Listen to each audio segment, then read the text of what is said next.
Hello and welcome everyone to Valentin Consulting's YouTube channel guest speaker series. My name is Dr. Daisy Valentin with Valentin Consulting LLC. We are in accounting, finance, bookkeeping, payroll, all over for your necessary needs when it comes to small non-traditional businesses. Well, today we have a wonderful guest speaker. I'm so excited to have her here today because this is something that's so passionate about for every parent.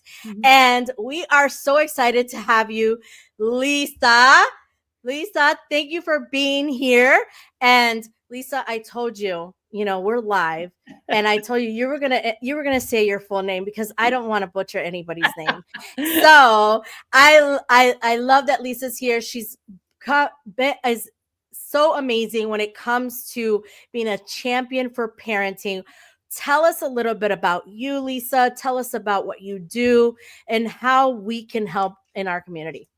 Thank you, Dr. Daisy. I'm so excited to be here. My name is Lisa Reichelt, and I am one of the coaches at Champion Your Parenting. And our business is all about helping you to have the best family you can possibly have, because we are passionate about family. I have a business partner, and the two of us are Lisa and Lisa, coaches with Champion Your Parenting.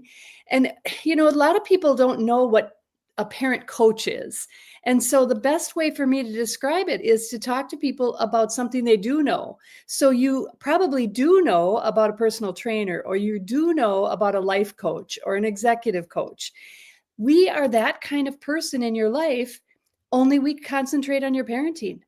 Because you know what? If you ask anybody what their most important thing in their life is, it's typically their family, their kids, their family life. Their parenting is probably the hardest job they do.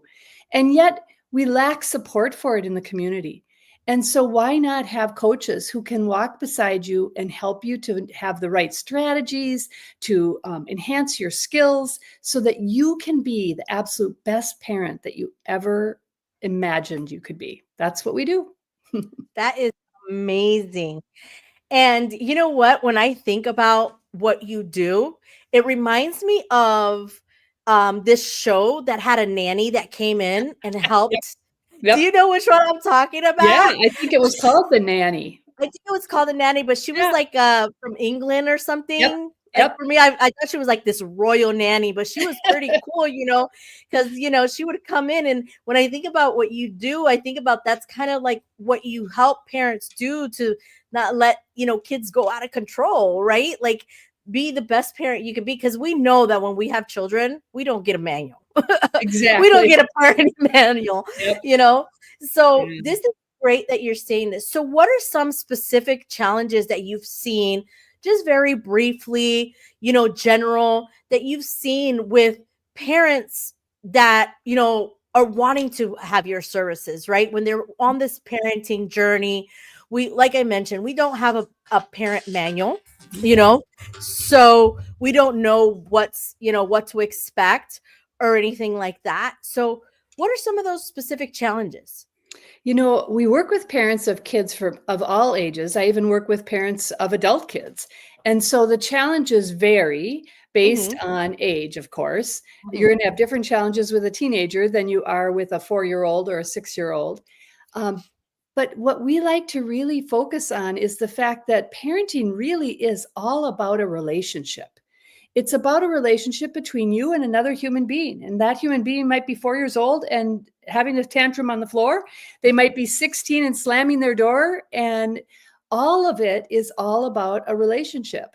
And in every relationship that we have in life, we get to control how we bring ourselves into that relationship. And the tough thing about parenting is that you oftentimes want to control the other person. And that's where things end up being really hairy, because parents come to us with all kinds of difficulties.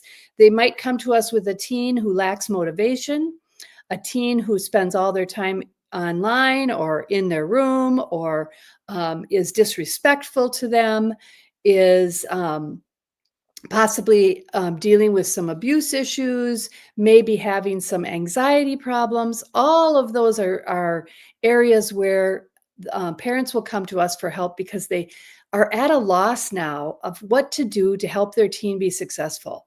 Parents love their kids and they only want the best for them. But the behaviors that happen can cause so much frustration that the parents begin to um, lose that loving feeling Yes, and they yes. want it back. So we want to help them rediscover the joy of parenting. And you know what? Parenting a teen can be joyful. It is. It can be. I mean, I've had 3. I mean, I had 2 teenagers. They're adults now, so I Yep. know. But when it comes to different cultures too, I feel that, you know, how how do you approach, like the setting boundaries with their children? Because how does it make them feel? Because a lot of times there's the different cultures, and then the children feel that, like if they're bullied at school for some reason, right? And then I've seen where some children have committed suicide because they've been bullied, and they were a very good child, but because of some of the things that revolved in their culture, right? They don't speak about it, and parents don't see signs, and things like that. How do just briefly, not too much, how would you know, approach that? How would you approach boundaries with children so they can feel comfortable, Mhm. like coming to you, like us, a parent, right? Or to someone that they feel safe with. Right. You know, and that's really so important is that your kids not only have you to come to, but that they have other adults in their life that they can come to. So if you can nurture relationships with good friends, with extended family, aunts, uncles, even coaches, teachers, Mhm. our kids need a support system that includes more than just the parents. But to Mhm. get to the meat of your question, which was about boundaries, I think Mhm. it's super important for parents to understand that they need to explain more to their kids about what the purpose of the boundaries are. Because oftentimes, as parents, we set up boundaries. And when our kids are little, we can set boundaries and we don't have to explain to them why Mhm. this or that thing is a boundary for them. So for instance, let's take screens for instance. When your Mhm. kids are little, you might say, okay, you get a half hour of screen time after dinner, blah blah blah, and it's just it's a boundary you've set, and there's no reason to discuss it or get into Mhm. detail about Because it, they're right? just too young to Exactly, understand. Mhm. exactly. There's a little bit of that, mom said it and so that's it, right? Mhm. But as our kids get older, and even sometimes when they're little, in fact, it's best if you can nurture this when they're little, is to talk Mhm. about the purpose around the boundaries that you're setting. So if we go back to the whole thing about screen time, why is mom or dad setting a boundary of only half an hour of screen time for you, or for whatever it is? I'm not Yeah, recommending that. yeah, But yeah, what I'm but saying is whatever it is, whether it's screen time, right. gaming, you name it, yeah. Exactly. And so then if you talk about the purpose of boundaries when they're quite young, by the time they're 16 and you're talking about the boundary of say curfew, you can have a different conversation about why curfew, what's the purpose of curfew? You know? And Mhm. so you can have a conversation with your teen about the purpose of it, and then start to have some conversations around the fact that the purpose of a curfew is number one, it's probably safety. Number two, it's about parent. About parent concern and being able to have your child respect the fact that if you're out till 2 in the morning and you're 16, your parent is worried. And Mhm. this is a relationship, and we shouldn't worry one another when we're in relationship with each other. So you start to have different conversations around boundaries if you talk about the purpose of the boundary and bring it back to the relationship that you are hoping to build with this other human being. That's really great because you just answered one of my questions that had to do with relationship. How we would like to improve or strengthen a relationship with a child. And I think it's really great because I've done that, what you said. I've had 3 kids, and I've been that mom that says, no, you just can't do it. You can't do it. But then as they get older, especially now with technology evolving, right? And more things are happening with technology, right? Yep. That kids are smarter than a fifth grader, as I say. They're smarter than in most things. Like I can look at a phone today and I thought I was good, and my kid can mess with it faster Yep. than I can. And the thing is that now we have to be more astute, right? I Mhm. feel like what you're mentioning is building relationships so our kids can feel more comfortable Mhm. with opening up, not only just to us, but someone that they could trust around Right. us. And I'm guilty of that, of like being too hard on certain things and not making it more open to my Mhm. my children, and then now when they're older and they have their own kids, they're like, oh mom, now I know why you were like that with me. Yes. Right. But Yes. but I told them, I wasn't a perfect parent. I made my mistakes too, but I also didn't have someone like yourself around me, right? A parent Mhm. coach or someone to help me, because I was a young mom, Mhm. and sometimes young moms just don't know because they don't feel safe too as a young mom. Teenagers Exactly. having teenagers, kids, Exactly, yeah. so that's another issue there. Now, one of the things that I'm concerned in bringing this up too is, what kind of emotional and behavior outcomes do you see when children are, have disabilities? Because now that is another situation too, because we could be talking about children, regular, I call regular children that don't have disabilities, but then there's also emotional behavioral outcomes that come with children. How does that result with coaching? Like, how, Yeah. because you'll have kids that are mixed in the mixed families, that you might have an autistic child, a Down syndrome child, children with different disabilities, and how parents need to make sure that they're loving everyone equally, Mhm. even though their children have these disabilities. Yes, yes. And that I'm glad you asked this question because my partner Lisa and I have expertise from our careers in education. We have both been teachers, we've been principals, we've been administrators, and we understand the dynamics that happens in school for kiddos, especially kiddos with disabilities. Mm-hmm. And we understand what the school is doing to support those kids. And oftentimes, what the school is doing to support the kids doesn't translate home, so that the parents end up not kind of be getting the short end of the stick.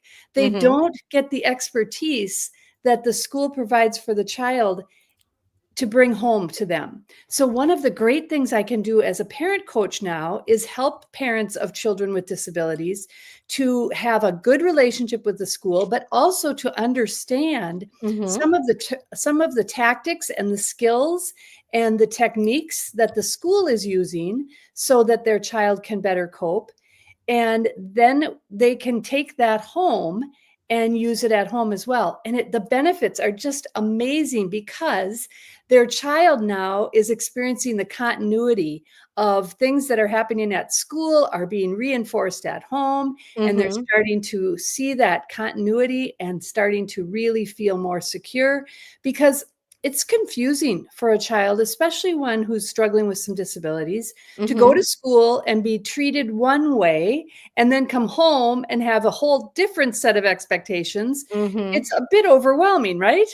And so, by having that continuity, by us being able to help parents who are dealing with those disabilities to create the atmosphere at home that will be just as supportive and just as nurturing as one that's at school. And then also for those parents to be able to communicate to school about what works at home so that the school can benefit from knowing, oh, these parents really get what they're doing here, and they've got some ideas that we can use at school. I've And seen then it they work. can implement them and come together as a team, school and Exactly. home, to help Yes. them. And I think Yes. that's really important because, again, I bring this up because culture, depending on what culture, what ethnicity you're in, really makes a difference too, because there's some families that just don't feel like, oh, we don't need to do this or we don't need to do that, right? Mhm. Yep. And I grew up where we didn't have none of this. There was no such thing as you going for therapy or going to get coaching or any kind of Mhm. thing, and I wish there was. I Mhm. mean, I know it now as an adult, and my kids know it, right?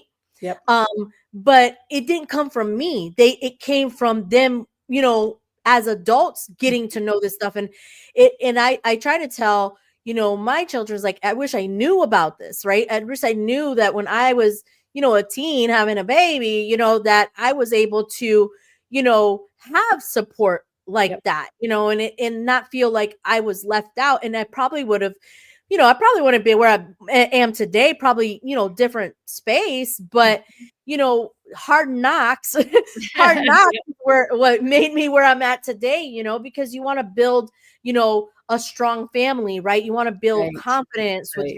with your children. You're raising, these children. And I think it's really understandable. And another thing you were mentioning was bringing school and home together helps balance the Mhm. demands of parenting, Right, right? It helps right. balance that.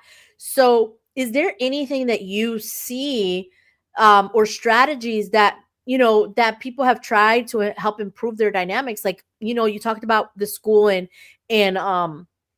family thing, but is there any other areas, like I've noticed that a lot of families, don't really know like about Special Olympics, for instance. Like they Mhm. think that their special needs kids can't be part of a sport just Right. because they have this special need. So I really like to hear about how you approach something where if a child wants to do the same thing as their sibling, even there if they have special needs, they should be able to be given that opportunity. Mhm, mhm. You know, what you're kind of getting at in a roundabout way is for parents to be able to really tap in to their child's strengths and identify what it is that each of our kids are strong at doing. Because every human being has talents and strengths that they can build on. And you're absolutely right. Oftentimes kids will look at their siblings and want to do what their siblings do. And it may or may not be the right choice for them. When I was raising my kids, I have 5, and when I was raising them, my youngest daughter couldn't seem to land on what it was that was gonna be her, strength or her interest or avocation, and so I pushed her into everything I could think of, trying to light that spark, and Uh-huh. she teases me to this day about all the different things I made her try. But the point of it is that we really do our kids a huge service by helping them to discover what they're strong at, and then by supporting that, nurturing it in whatever way possible. So, if your special needs child has interests that are similar to your child without special needs, then find ways. There's so many ways for our kiddos to access that kind of experience and to really blossom and grow and feel confident. The whole point of this is and the reason why, trying to find a thing to do or a strength to do is Mhm. that as human beings, we really flourish when we are able to operate within our strengths, but also operate in a sense of belonging to something. So when you find a strength, and maybe it's a sport or a music talent or a theater or whatever, when you Mhm. find those things that you're interested in and that you have an ability in, you also then start to get a sense of belonging. And Mhm. human beings have greater confidence, greater sense of security, greater sense of safety in their lives when they feel a sense of belonging. And so that's important that we get involved in things outside the family, but it's Mhm. also super important to have your kids feel a sense of belonging as a part of your family. Like, Mhm. how do you make your kids feel that they are necessary ingredients to your family life? You know, oftentimes when kids are real small, parents will just manage everything around them and Mhm. not involve the kids in managing things. And they think they're doing a favor because, I can do the dishes faster and better than I Mhm. can do them if I have my 5-year-old But help. then they don't make them responsible, and then they get mad because the kids ain't doing it. Exactly. Or they also miss a huge opportunity to have that child experience a sense of belonging because now Mhm. mom needs me. Mom needs me to wipe Mhm. these dishes because she Yeah. can't do it all by herself, you know? Belonging and dependency, Yes. because, Yes. and I'm gonna say, God bless you for 5 kids, okay? I had 3 and they're very far apart, if I can say that. Yeah. So hoots to you, because I have been very far apart. Well, mine um were squished together all within 8 years. So we Oh, went that's through. even Yeah. I commend you to that. That's Yeah. amazing. But like you mentioned, especially when we were talking, you're talking about belonging. I think that's really important because one of the things that I've noticed, is that one, you shouldn't be forcing your kids to do it. It's like you said, you put her in everything, but you wanted her to try it. It wasn't like you were forcing her to Right. do it. Right. And I've seen parents where they force their children to do it. Yes. And then that doesn't bring a belonging. It brings some negativity, like, Yes. Yes. it doesn't bring, like, now it's something I have to do. It's not something I Yes. want to do. It wasn't something that they were passionate about, so like with Right. me, I try to put my kids, like you did, I try to put them in like baseball, or my daughter in cheerleading, and she got to the point, I don't like heights. You ain't gonna send me in that no more. I'm like, okay, no more, Yeah. and when that my in when my oldest son, like, there was different things that he wanted to try, and I was like, go ahead and try them. But it's not just having them try them knowing too that you're there to support them. And I Mhm. know that as a busy mom, I made that mistake in my older children's life, where I was too busy, Mhm. too busy to make the time. And I realized that, and I apologized to my children. Now they're adults now, and I told them don't make the same mistakes. But Mhm. some things do flourish down from me because they Yep. didn't see that, right? But Right. now with my younger son, I feel like they get a little jelly because of the fact that, now I'm older. Now I'm understanding exactly what you're saying, that sense of belonging, right? Yeah. Finding something that my son has passion about so I can put him into it Right. so he can do it. So we do Right. jujitsu now. He's tried baseball, wasn't his forte, like you said. He's tried soccer. Yeah. No, so we try to put different things. And he said this year he's going to try basketball, right? So, but I don't force him to do that. Like, I Right. want him to, like you mentioned, something sparks in them. Like, I have a grandchild that she loves art. She loves designing. She loves art, you know, and she loves drawing. I'm like, oh my God. I'm like, I tell her, I'm like, I think you would be really good going to a university that not only gives you a sense of getting your degree in business or something, but also art, like she's thinking about some kind of like therapy. I said, kids and people use art for therapy. I was like, Yes. you ever thought about that? Absolutely. I Yeah. told her that, and she's like, didn't even think about that, grandma. You know what I mean? So that is so great that you say that, because now I'm starting to notice those things, Mhm. when I see children that, when they misbehave, or Mhm. things like that, or they're not doing things. And, I'm very guilty because I yell very loud, by the way. Very loud yeller, bad girl. And I shouldn't be doing that. I know. And sometimes things come out my mouth that are not supposed to come out.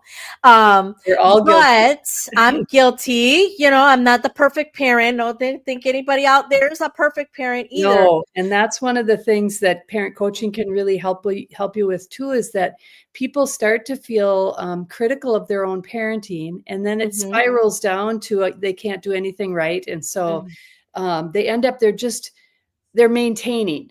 Hmm. And you know what? We don't do our jobs well when we're just maintaining, whether it's at our workplace or at home. We Hmm. don't do it well when we don't have a goal and a vision and a sense of confidence about what we're doing.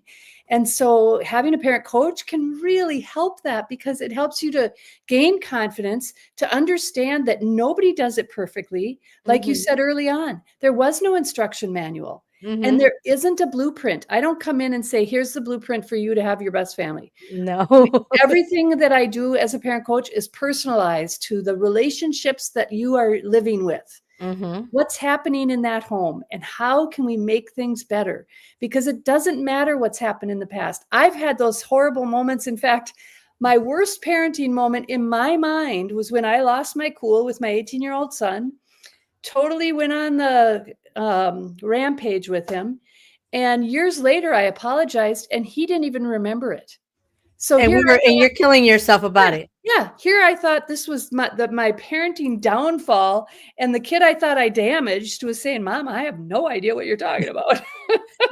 Which in your brain is like, thank God, you know what Yeah. I mean? Because you were feeling that so long, and I did the same thing. Like I had apologized to my kids about that too, and now that they have kids, they kind of like understand why I did this, why I did that. Because Mhm, at first, I like the fact you say parenting, so it's mom, dad. It doesn't matter if it's two moms, two dads, mom, dad, yeah, whatever. But I didn't have a husband or anything at the time I was raising my kids. So I Mhm. was mom and dad. Yep. So it's really important to know that you are available to all those different types of parents. So people Mhm. know, it doesn't matter if it's mom, dad, or you're just mom or you're just dad. Yep. Parenting is parenting because it does get hard when you're just one.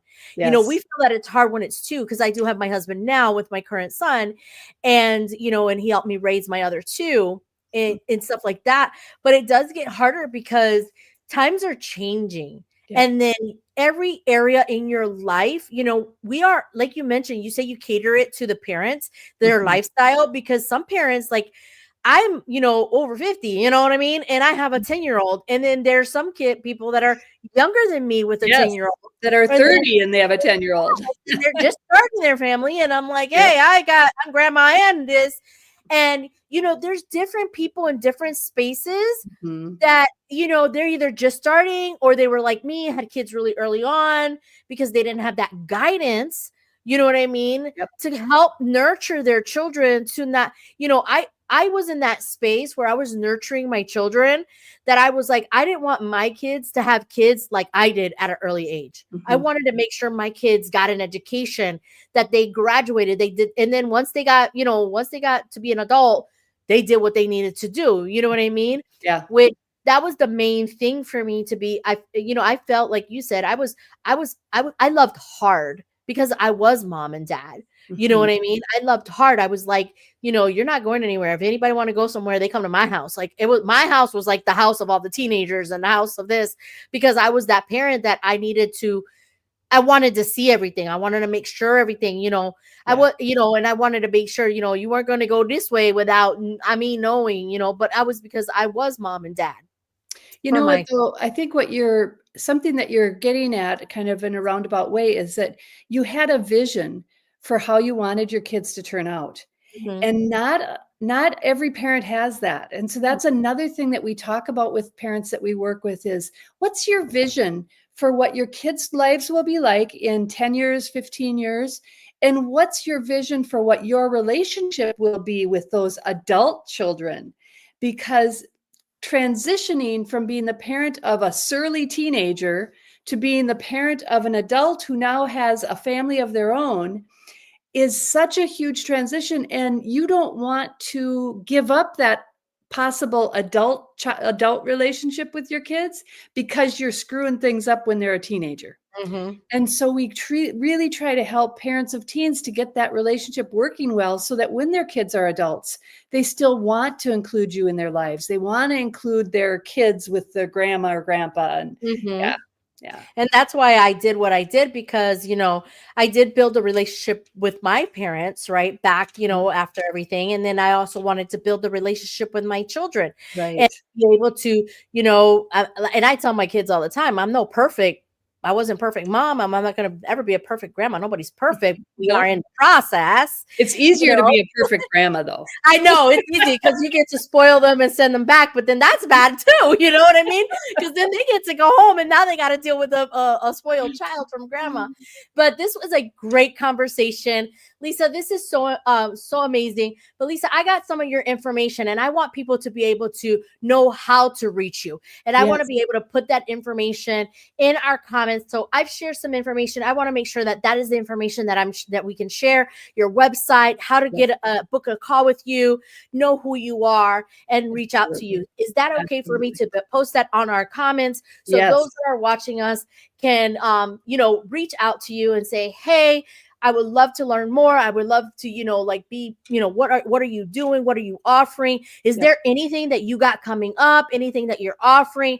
Let our audience know, because this is a great opportunity for you to, share what you have to offer them, yeah, and also like book a free call with Lisa. Like, you doesn't it doesn't hurt to right, know, something very simple, yep, just a, you know 5-minute call is all you need. It may open up your eyes. It might be something you need. But tell me, like, what is something that, I shared your information here on our YouTube channel, and those that want to know more about you definitely can reach out to Valentin Consulting and share comments, and I will get that information to you awesome, too, Lisa. yep, But, let people know. I want to know if you have anything coming yeah. up. Yeah, let me tell you about this is an amazing opportunity. It's called it's our boot camp, and it's called How to Win with Your Teen: 3 Steps to Becoming a Champion Parent. And it's all free. And you sign up at championyourparenting.com/win, WIN. And what you'll get is you'll get a video that tells you all about the 3 steps to starting to make change with your teen. So if you're struggling in any way with your teen, this is for you. It's perfect. And then after the video, you'll get 5 days of more content emailed right to your inbox. So sign up today. It's super easy. Like I say, it's free, and it's just great. If you are feeling a little bit like parenting a teen is a struggle, and which of us haven't felt like that? I mean, my parenting low point was with that 18-year-old. It's just golden. Yeah. And I think that's amazing. And I want to say thank you so much. And Thanks if for you having want me. to continue to be part of our guest speaker series, if you want to learn more, you want to hear about all our different guest speakers, please make sure to like and subscribe to our YouTube channel so you can get notifications of all the wonderful guest speakers that we have coming up. Don't want to miss it. Valentin Consulting also has different offers that are coming, and we are so excited to have you here. Thank you so much for being here, and thank you for being here too, Lisa. Thanks for having me.